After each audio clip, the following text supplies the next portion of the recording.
Qual é o perfil de pessoa que manipula melhor? A fria, a carismática ou aparentemente vítima?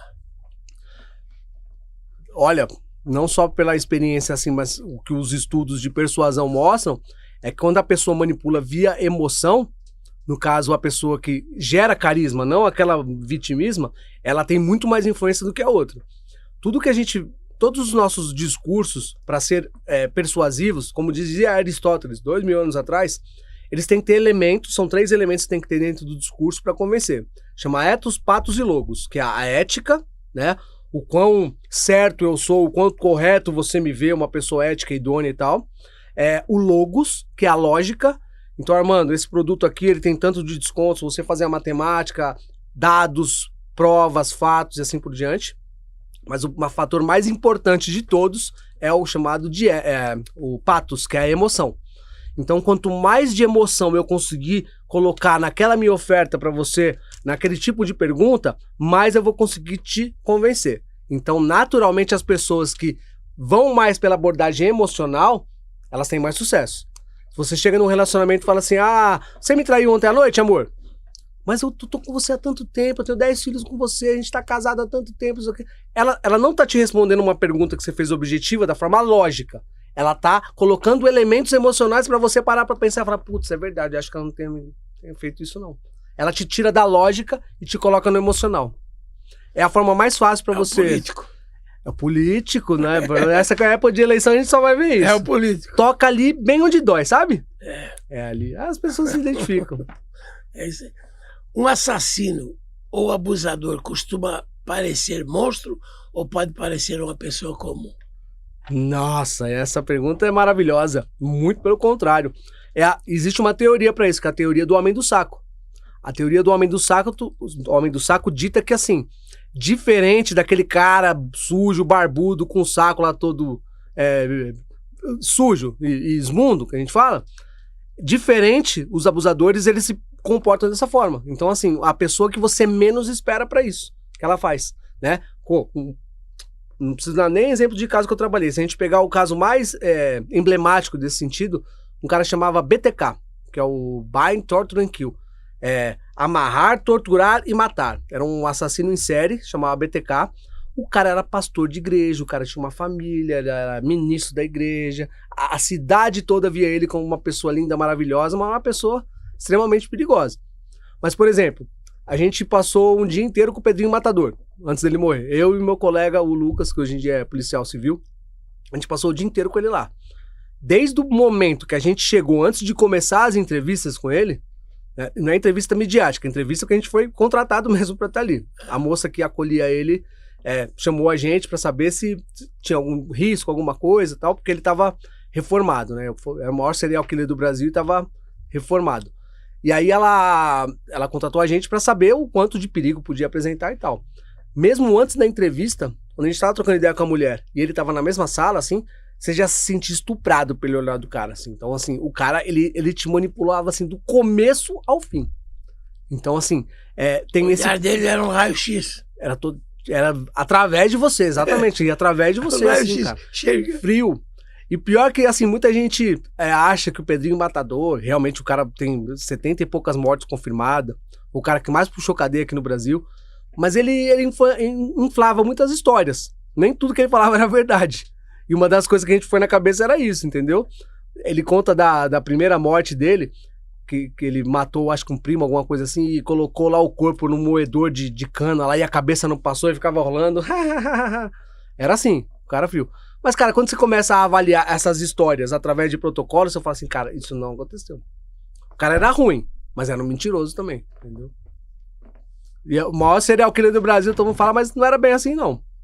Olha, o que mais engana as pessoas? A fala bonita, o choro ou a postura de confiança?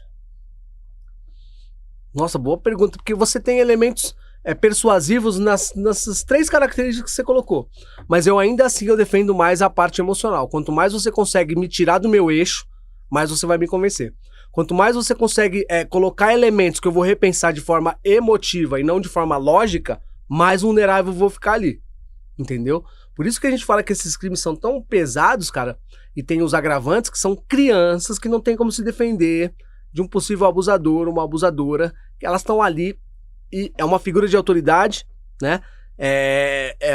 Você já tá totalmente contaminado pelo teu pai que tá ali, pela tua mãe que tá ali, entendeu? Então, assim, eu ainda vou no caminho mais emocional da coisa. Então a pessoa que dá uma de vítima convence melhor? Geralmente, sim, isso é estratégico, mas se ela conseguir colocar o papel dela como vítima sem exagerar, por exemplo, sem o over, que a gente fala, né, passar um pouco do ponto, ela consegue te convencer. Muitas vezes a gente vê esse perfil vitimista numa pessoa que ela te convence não com o fato, tô passando fome, tô com necessidade, nada disso, mas de uma forma implícita no discurso, ela coloca esses elementos sem ser direta. E quando não é direta, aquilo convence mais ainda. Eu te pedir alguma coisa que eu tô passando fome é uma coisa. Agora, eu colocar num discurso de uma forma escondidinha ali, que eu realmente tô passando fome e não pedir nada pra você, aquilo te convence muito mais. É apelativo, na verdade, né? Então, assim, pô, você tá navegando na internet, você vê lá, doe dinheiro aqui pras crianças na África passando fome. Cara, aquilo lá, óbvio, é uma causa nobre, mas o anúncio em si, ele é extremamente apelativo, porque, cara, você tem um coração dentro de você. Quem não vai se compadecer com uma criança ali passando fome? Entendeu? Então, cara, pega na parte emocional. Não tá aqui a pergunta, mas o mentiroso, o bandido, o assassino mais perigoso é o comum que comete um ato, ou de gravata? O de gravata, sem dúvida nenhuma. Essa pergunta, teve um caso, eu contei esses dias no GAT de novo. Há muito tempo atrás, eu com o Lucas, a gente fazia trabalho assim, dava para um delegado lá do DHPP, então a gente só acompanhava as entrevistas e dava o parecer para ele. Cara, olha, no mesmo dia, a diferença. Uma travesti que tirou a vida da outra enfiando uma tesoura dentro do olho. Olha. E era aqui, da Indianópolis. Indianópolis. Indianópolis, né? Então, uma pessoa um pouco mais simples e tal. No mesmo dia, a gente acompanhou uma entrevista de um cara engravatado, bonito, cheiroso, com um monte de advogado lá, tudo com as roupas maravilhosas. Cara, o cara convenceu pra caramba.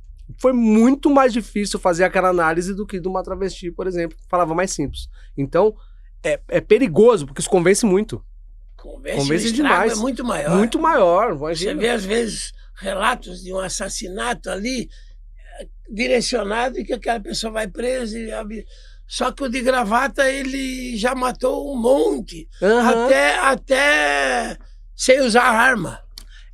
O que é mais fácil? O cara puxar o gatilho ou o cara dar uma ordem lá numa caneta e matar uns 10? Então, exatamente isso. O bandido de gravata, esses, o inferno é pouco pra eles. Eu vou ficar quieto aqui, mas eu tô contigo também. O inferno é pouco, porque eles são perigosos. É fogo. São perigosos. Dá pra treinar alguém pra mentir melhor? Dá, ô perguntinha, mas dá sim, cara. Assim, da mesma forma que a gente... por exemplo, vou pegar um protocolo, lá sem falar coisa muito técnica, o protocolo que diferencia uma memória verdadeira da falsa. Então, cara, a gente sabe que as histórias verdadeiras, elas têm mais elementos sensoriais, né? Se a gente consegue instruir uma pessoa e mostrando todos os protocolos, inclusive esse, o RM, fala assim, cara, quando você for contar uma história para ser mais convincente, coloque elementos sensoriais, coloque elementos disso, aquilo. Então, assim, é uma moeda de dois lados. Da mesma forma que você consegue ensinar as pessoas, né, a avaliar a credibilidade, elas conseguem usar essa credibilidade de uma forma... É uma faca que você entrega pra pessoa. Pode cortar o pão ou matar alguém lá, entendeu? Mas dá. As técnicas são as mesmas, né? Por exemplo, dessa pergunta aí que você falou, a gente pergunta sempre assim, qual que é a diferença entre persuasão e manipulação? Aí as pessoas falam que manipulação é uma coisa ruim, persuasão é mais benéfica e tal. Na verdade, não existe, tecnicamente não existe nenhuma diferença. As táticas usadas são as mesmas. O que muda é a intenção de quem aplicou. Se eu utilizo técnicas para eu ganhar e você perder, eu tô te manipulando. Mas se eu utilizo técnica e nós temos o ganho mútuo, é uma persuasão. Mas as técnicas são as mesmas. Entendeu? E as vantagens e a conivência facilita para as pessoas acreditarem em mentira, né?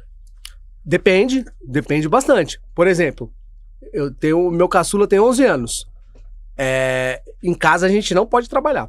Não tem como, cara. Como eu dei o exemplo lá da faca, eu falo isso em aula, mas a real é essa, que assim, quando você tá contaminado emocionalmente, as pessoas te engabelam de uma forma... Cara, quantas mentirinhas pequenas a gente pega assim, e coisa que se eu tivesse no meu escritório ou em algum lugar analisando algum depoimento, eu pegaria assim muito fácil. Mas ali dentro de casa te engabela de um jeito que... Então assim, embora você tenha uma familiaridade maior com as pessoas que moram contigo, mas você fica muito mais vulnerável a cair na lábia delas. Lógico. Porra. Parece bobo, né? E a gente estudando não serve. Não consegue. Em casa a gente não serve pra nada. Casa de ferreiro, né?